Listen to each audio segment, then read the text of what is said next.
A major investigation tonight. Could you have to foot a very expensive bill for new technology set to overhaul North Carolina's court system? The new software has a history of issues across the country. In some cases, that's led to class action lawsuits and payouts in the millions. We've been digging into this for months. WCNC Charlotte's Michelle Bowden is asking, where's the money?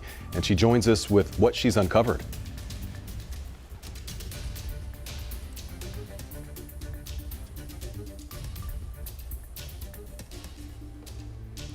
This new technology is costing North Carolina taxpayers a whopping $100 million and was supposed to launch here more than a year and a half ago. Problems, though, delayed that launch.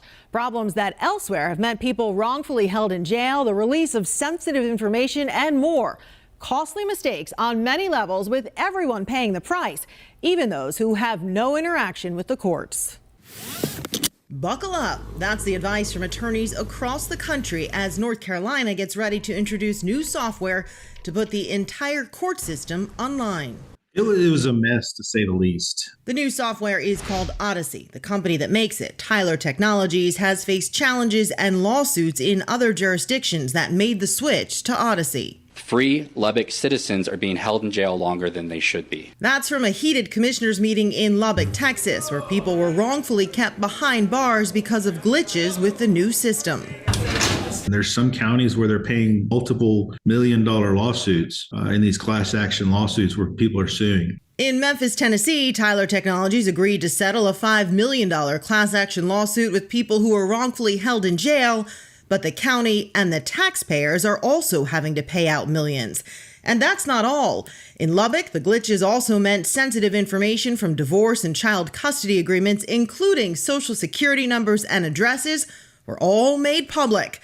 And there's more. Just had a case where the individual is charged with the sexual assault of a minor.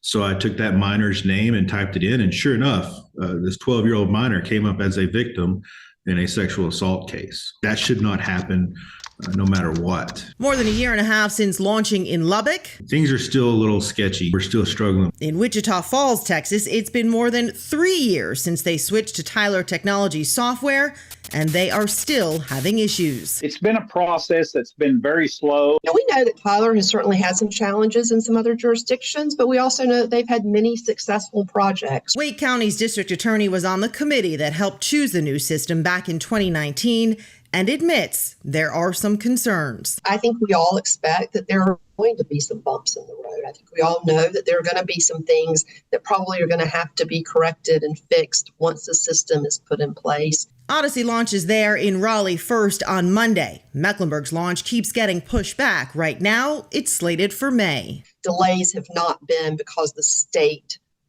was not in a position to move forward. I think that the delays have been on Tyler's side. We tried repeatedly to get comment from Tyler Technologies, but they simply referred us to the North Carolina judicial system.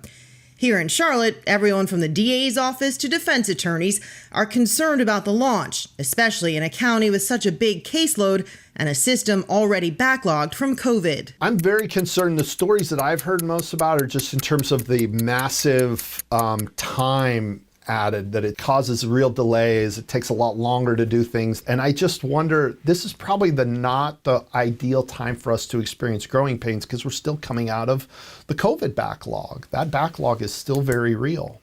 I don't know how it's going to work. The idea is that ultimately the current paper system goes all digital and there's more transparency for the public, but there will be times during the transition when some court systems are simply down.